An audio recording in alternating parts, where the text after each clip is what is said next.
책을 읽으면서 공부 잘하는 학생이 될 수 있어요. 정말요? 제가 이걸 생각독서법이라고 하는데요. 우리가 책을 읽을 때 생각독서를 한다는 것은 이것을 의미합니다.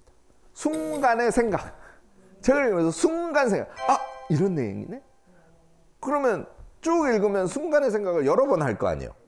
얘를 쭉 읽는 거를 생각의 이음, 이렇게 제가 그냥 쉽게 이름을 붙였습니다. 그러면 여러분들 책을 읽으면서 고개를 드세요 혹시? 책에 있다가요? 저는 이제 이해 안 될 때 한 번씩 드는 것 같긴 한데 이게 뭔 말이지라고.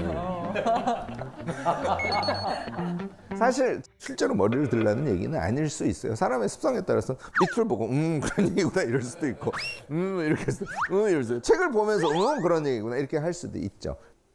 근데 책을 읽은 것을 그냥 버리지 말고요. 순간순간 이런 내용이구나 하고 순간에 생각을 해주는 거, 그 다음에 세 쪽 읽고 이런 얘기 저런 얘기 저런 얘기 저런 얘기 저런 얘기 이렇게 생각을 이어주고 그러다가 스스로 맥락이라는 걸 이해하게 되고 그것에 의해서 생각력이 엄청 발전하고. 제가 이제 이렇게 얘기를 하면 아이고 교수님 그 생각을 나도 해보려고 했는데요. 세 쪽 읽고 앞에 뭔 내용이었지? 다시 가서 봐야 되고. 그래서 결국은 짜증나서 교수님 때문에 책을 더 못 읽게 됐어요. 이런 분들이 꼭 나와요. 그러니까 첫날은 요 앞에 페이지에 읽었던 게 기억이 안 나서 다시 보고 했네. 사흘을 했더니 똑같은 반복을 한 거예요. 근데 요번엔 앞에 페이지가 기억이 나네. 20일을 했더니 이제는 책을 최소한 10쪽 읽은 것은 생각의 이음으로 내가 이 얘기 되네. 이게 반복에 의해서 자신의 상태를 차이나게 만들어주는 과정이에요. 뭐 예를 들어서 교수를 오래 하면 50명이 앉아 있어도 단 한 명도 놓치지 않고 다 쳐다봐요.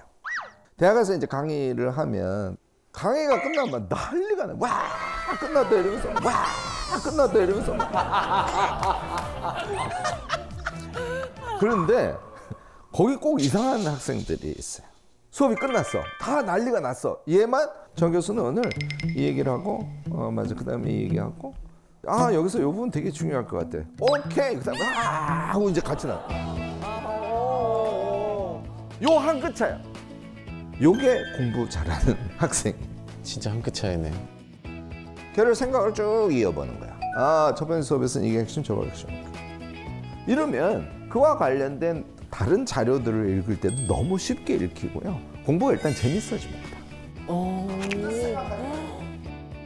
그래서 지금 말씀드린 게 생각 독서를 반복에 의해서 능력을 키운 상태에서 메모 독서로까지 이어가는 거예요. 여러분들 요약할 때 책 읽으면서 제가 메모 독서 하라는 건 요약하라는 거잖아요. 요약할 때 힘들어하지 않아요? 와 그거 요약하는 방법을 학교에서 배운 적이 없어요. 없죠. 그러니까 그것도 자기한테 맞게 요약을 해야 되는데 저희 때는 선생님의 주입식 교육이어가지고 자 선생님이 요약해 줄 테니까 적어 라고 해가지고 적은 거예요. 맞아. 여기 별표, 그다음에 돼지꼬리 땡땡 뭐 이렇게 하면서 딱. 그렇죠. 사실 우리가 그렇게 교육을 받았거든요. 심지어는 요새는 아이들이 쓰는 거 귀찮아한다고 다 프린트로 나눠줘. 그러니까 아이들이 실제로 요약하는 걸 경험할 수가 없어요. 요약할 기회가 없으니까. 그래서 책을 읽는데 요약을 하세요 그러면 대부분 공통적으로 하는 질문이 그거예요. 내 요약이 맞나요? 내가 요약이라고는 했는데 확신이 안 들어. 그러니까 이게 맞는지 아닌지 모르겠어. 메모 독서법은 생각의 이음에 의해서 자기에게 남은 부분만 메모를 하는 것입니다. 메모는 어떻게? 극단적 요약 수준을 하는 겁니다. 책이 거의 대부분이 한 개의 장이 50쪽 전후로 돼 있어요. 책을 무려 10쪽을 읽고 한 줄만 쓸 수 있어. 키워드 3개 쓰면 한 줄이 되잖아요. 그리고 또 10쪽 읽고 또 한 줄. 얘를 300쪽짜리 책이라고 치면 한 권을 읽은 다음에 우리가 메모가 몇 줄 나온다? 30줄. 무슨 얘기냐면 책에는 이렇게 쓰여져 있지만 그것을 이해하는 건 자기 마음대로거든. 자기 마음대로인데 5줄 쓴 게 하나의 이야기로 구성될 수 있다면 여러분들은 엄청 잘 읽었다는 걸 의미해요. 요걸 경험하면 요약에는 답이 없구나. 내가 중요하게 생각하는 것이 답이었구나. 그러면 어느 순간부터 자기가 쓴 5줄을 가지고 자기 그걸 서사라 그러는데 자기 스토리를 엮어서 말을 한다니까? 제가 해볼까요? 와. 내가 미움받을 용기라는 책을 읽었더니 공동체 감각이라는 엄청 중요한 철학적 개념이 나오는데 그것을 하려면 자기 수용을 해야 되고 타자 신뢰를 해야 되고 결국은 그럼 우리의 삶의 철학이 타자 공헌적 삶으로 간다라는 이야기를 아들러를 빗대서 키시미지로라는 학자가 이야기를 했단다 얘야. 제가 오늘 얘기한 눈동 독서, 생각 독서, 메모 독서까지. 자, 책을 읽었어요. 메모를 통해서 각인시켰어요. 자기 것으로 소화가 됐어요. 그걸 말로 했어. 방법 자체가 너무너무나 우리를 성장시키게 하는 기가 막힌 것들이 그 안에 다 우겨져요. 근데 교수님 요즘에 독서 후에 토론을 하는 모임들이 좀 정착을 하고 있대요. 엄청.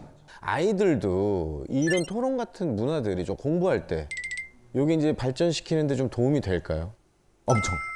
여러분들 집에서 자제분들 공부 잘하는 아이로 키우고 싶잖아요. 그럼요. 네. 그러면 1살이라도 어릴 때 이 책 읽는 방법 이걸 아이들한테 좀 꼭 익혀줬으면 좋겠어요. 왜냐하면 처음에 아이들 책 읽는 거 힘들어요. 이 아이들은 쉽고 재밌는 책, 막 해리포터 이런 거 보면은 왜 그런 걸 보니? 고전 명작을 읽어야지. 위대한 개츠비 이런 거. 부모님들 아이들한테 책을 읽어라 이렇게만 하시고요. 동화, 전집 이런 거 사주는 거 여기에서 그치신단 말이죠. 이거 말고요. 책을 다 읽은 아이에게 무슨 내용을 읽었는지, 이야기가 어떻게 이해됐는지 이런 것들을 꼭 같이 대화를 나누면서 아이가 자연스럽게 책을 읽은 다음에 자기 생각을 정리할 수 있게, 그래서 생각의 깊이를 더 깊게 하고 그다음에 가끔씩 나 혼자 알고 있기가 뭐하니까 자랑도 좀 해야지 하고 글 좀 쓰고.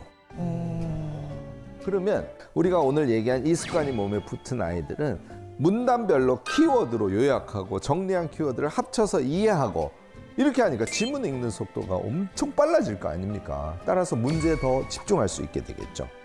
얘는 공부만 잘하는 것이 아니라 스스로 문제 해결 능력을 가져요. 선생님이 갑자기 내일 모레 120쪽 분량의 시험을 낼 거야 이렇게 얘기하면 어떻게 될까요? 아이들 다 멘붕 상태죠. 다들 그런데 평상시에 읽고 키워드 찾아서 요약만 하고 그런 과정을 통해서 내용이 완전히 자기 것이 된 학생들한테는 120쪽에 대한 분량이 그렇게 꼭 많은 분량이 아닐 수 있죠. 공부 잘하는 학생이 되는 첩경이 저는 사실은 책을 읽고 요약하고 그다음에 글을 써보고 말하고 토론하고 이런 것이라고 생각하죠. 고등학교 때 이걸 하려면 너무 늦어요 사실은. 그래서 제가 1살이라도 어릴 때 습관을 들이는 게 중요하다 이렇게 여러분들께 강조를 하는 것이죠.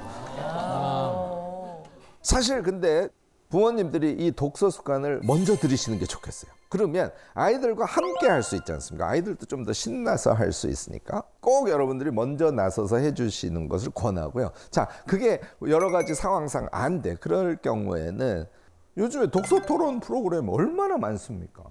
그리고 아이들의 문해력이 문제라면요, 방과후 교육이라든지 교육 프로그램 이런 것들이 한국 사회에 비교적 지금 잘 돼 있단 말이죠. 좋은 프로그램 선택하셔서 도움을 꼭 받아보시는 것, 이것도 나쁘지 않을 것 같습니다.